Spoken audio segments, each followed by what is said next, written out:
पूर्वांचलियों वाला ये कार्ड किसके लिए फायदा, किसके लिए नुकसान? देखिए रूबिका जी, केजरीवाल अपने आप को बड़ा भारी पढ़े लिखे बताते हैं, लेकिन ये क्या किया इन्होंने? किसने अधिकार दिया इनको इस तरह की गाली देने का? ये गाली देने के बराबर है, गाल पे तमाचा देने के बराबर है। आप बिहारियों को कह दोगे कि फर्जी वोटर है? कैसे कह सकते हैं आप इस बात को? ये मतलब आरोप ऐसे नेतागिरी के लिए, वोट के लिए आप बिहारियों को आरोप लगा देंगे सीधा साधा? मतलब ये हमको समझ नहीं आया। और बिहारियों के दिल में इनको नफरत क्यों है? ये कोरोना का याद कीजिए, वो काल, कोरोना काल में इन्होंने पूर्वांचलियों के लिए कोई व्यवस्था नहीं की, बल्कि दिल्ली से भगाने की कोशिश, इंतजाम किए गए। इस तरह के लोग हैं और ये एक्सपोज हो चुके हैं। इनके पास अब कोई इलाज नहीं बचा है कि किसी तरह से सत्ता रुके। अरविंद जी, कोई आंकड़े काम तो कुछ और बताते हैं ना। मैं राधिका जी से भी ये सवाल करूंगी, लेकिन रवि जी, क्या है मतलब ये फर्जी वोटर हैं? हाँ, पूर्वांचली फर्जी वोटर्स हैं। क्यों जिताते ये लोग आपको हैं और ये फर्जी हो गया? देखिए भाजपा के पास ना तो मुद्दा है, ना कोई चेहरा है, ना कोई एजेंडा है, तो ये इस तरह से रोज एक ना एक तमाशा निकालते रहते हैं। ये भूल गए कि माननीय अध्यक्ष इनके जो हैं वो संसद में खड़े होकर बोल चुके हैं कि ये पूर्वांचली और ये रोहिंग्या और ये घुसपैठिए हैं, इन सब के वोट हम काट देंगे। और वही आज ये करने की कोशिश कर रहे हैं और वो भी हो नहीं रहा है। तो ये इस तरह के मुद्दे उठा के कुछ फायदा नहीं है। ये पिछले 2 महीने से सुन रहा हूँ, अरविंद केजरीवाल ने ये नहीं किया है कि पूर्वांचली फर्जी वोटर्स यहाँ आ रहे हैं। 20 में से 20 सीटें दी थी इन पूर्वांचलियों ने आपको। हाँ, फिर आपने कुछ ऐसा बयान दिया, 2 सीटें खो दी थी। आज फिर वैसा कुछ बयान दे रहे हैं, क्यों? ये आप स्टेटमेंट को ट्विस्ट कर रही हैं।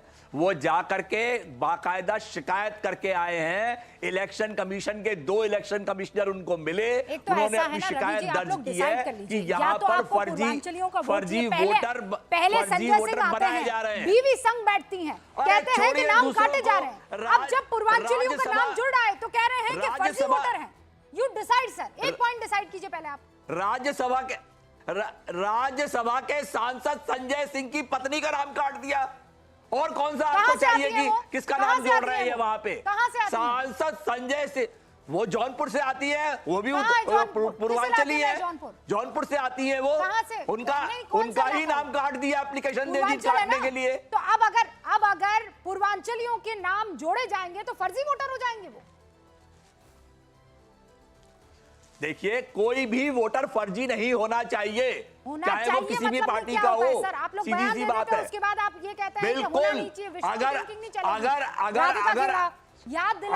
नहीं विजुअल थिंकिंग नहीं, अगर आप जोड़ रहे हैं गलत वोटर ला करके, तो आपको जवाब देना पड़ेगा। आपको लगता है ये इतना संसद में बोल चुके हैं? हाँ, आसान काम है कि रवि जी ने फोन किया कि हेलो, ऐसा लगता है कि ये 5 लोग अपनी साइड के हैं तो इनका नाम ऐड कर दिया जाए। इतना आसान होता है क्या राधिका खेड़ा?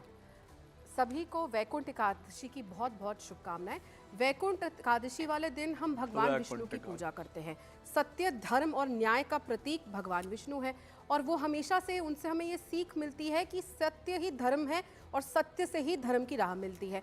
अब केजरीवाल साहब चुनावी हिंदू तो बन जाते हैं और कहते हैं मैं ब्राह्मणों को, पंडितों को हर महीने पैसे दूंगा, ये करूंगा, हम लोगों को लेकर जाते हैं उनके लिए रिलीजियस टूरिज्म के लिए। लेकिन आज के दिन भी वो फिर एक बार झूठ बोलने का काम कर रहे हैं। देखिए, उन्होंने आज अपनी प्रेस वार्ता में कहा कि जब दिल्ली में किसी को दर्द होता है, दिल्ली की जनता को, तो दर्द मुझे होता है। जब वो इतना झूठ बोलते आए हैं, अपने बच्चों के सर पे हाथ रख के कसम खाने से लेकर कि मैं कांग्रेस के साथ गठबंधन नहीं करूंगा। अरे झूठ तो आपने बोला, शीश महल करके लोगों को होती है और शीश महल दिखाया क्यों नहीं आपने? देखिए, गलत बात है। शीश महल क्यों नहीं दिखाया? राजमहल क्यों नहीं दिखाया? चोर मचाए शोर, सुना है ना आपने? चोर मचाए शोर, और उसी तरीके से आप मेरे बीच में शोर मचा रहे हैं। लेकिन जिस तरीके से ये बेहुदा मजाक कर रहे हैं दिल्ली की जनता के साथ, जिसने अपने बच्चों को नहीं बख्शा, उनके सर पे हाथ रख के, देखिए मैं आपका नाभी बहुत झूठी पार्टी है। रवि जी, ये तरीका नहीं है। रवि जी रुकिए ना, एक तो मुझे लगता है कि अरे ये क्या तरीका है? ये रवि जी झूठा बता रही है। अरे रवि जी, आप जवाब दे दीजिएगा ना, मैं मौका दूंगी आपको। बात पर शीश भूला हो महल है जाते भाई, हैं। शीश महल क्यों नहीं दिखाते हैं ला अरे करके? सारे महल दिखा देंगे आपको, क्यों शीश चिंता महल कर रहे हैं? दिखाते अभी क्यों सारे नहीं है? महल दिखाएंगे, रुकिए तो, कोई रुकिए, महल जनता है। दिखाएगी, वो सारे चाहे महल हिम्मत दिखाएगी ही नहीं है आपको। दिखाने की एक बार झूठ बात तो बोलने सुन वालों लीजिए को। ना, उसके बाद आप महल पर भी आ जाइएगा, ठीक है राधिका? ये आम आदमी पार्टी की फ्रस्ट्रेशन बोलती है, हाँ, क्योंकि आएंगे, सच बिल्कुल सामने आने आएंगे। लगता है फिर ये चिल्लाने लग जाएंगे। लेकिन जैसा मैं कह रही थी, जो आदमी अपने बच्चों के सर पे हाथ रख के झूठी कस्में खा सकता है, वो किसी का क्या होगा? उसके लिए ऐसी स्टेटमेंट बोलना और पूर्वांचलियों का अपमान करना तो बहुत आराम की बात है। जो अपने बच्चों का नहीं हुआ, वो पूर्वांचलियों का क्या होगा, वो हिंदू समाज का क्या होगा, वो किसी का भी क्या होगा। जिसने यमुना जी की गलत कसम खा ली और कह लिया यमुना जी इतनी साफ हो जाएंगी, वहां पे लोग तैराकी कर सकेंगे, और फिर कहा यमुना जी साफ होने में कोई वोट मिलता है क्या?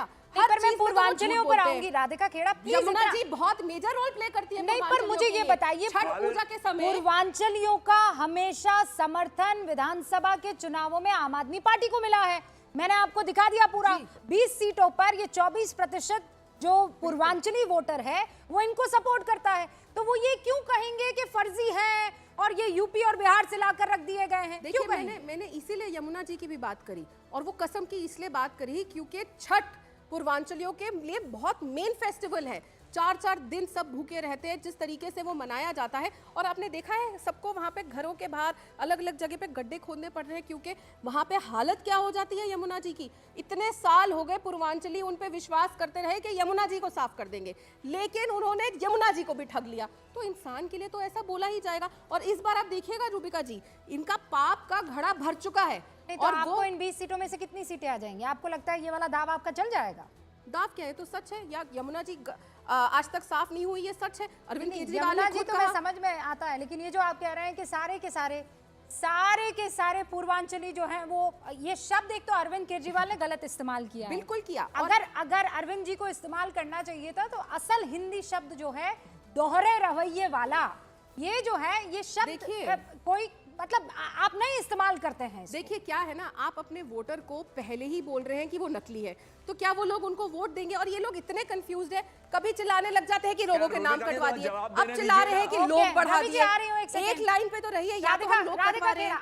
अब जो है समाजवादी पार्टी इस पर क्या रुख रखती है, ये बड़ा महत्वपूर्ण हो जाता है। और इसीलिए अनुराग भदौरिया, क्या उत्तर प्रदेश का वोटर फर्जी है दिल्ली में?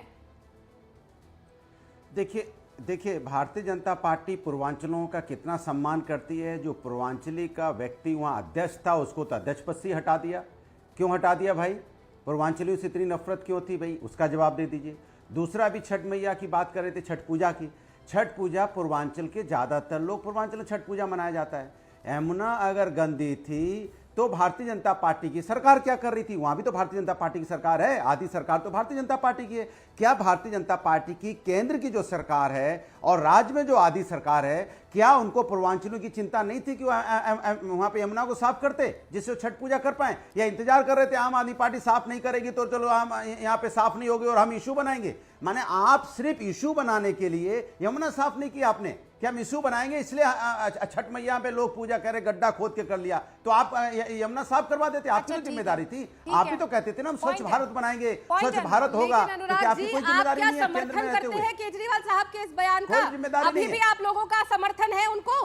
मैं आपसे जो पूछ रहा हूँ उसका जवाब दीजिए। उन्होंने ऐसा कुछ नहीं बोला है, नहीं ऐसा कुछ नहीं बोला। आप शब्दों को तोड़िए मरोड़िए मत। मेरा सीधा सा सवाल है, क्या दिल्ली को डेवलपमेंट की जिम्मेदारी आपकी नहीं है? आज दिल्ली पॉल्यूशन से ग्रस्त है, वहाँ जहर है पॉल्यूशन में। क्या केंद्र सरकार की जिम्मेदारी नहीं है पॉल्यूशन खत्म करने की या उसको हवा शुद्ध करने की?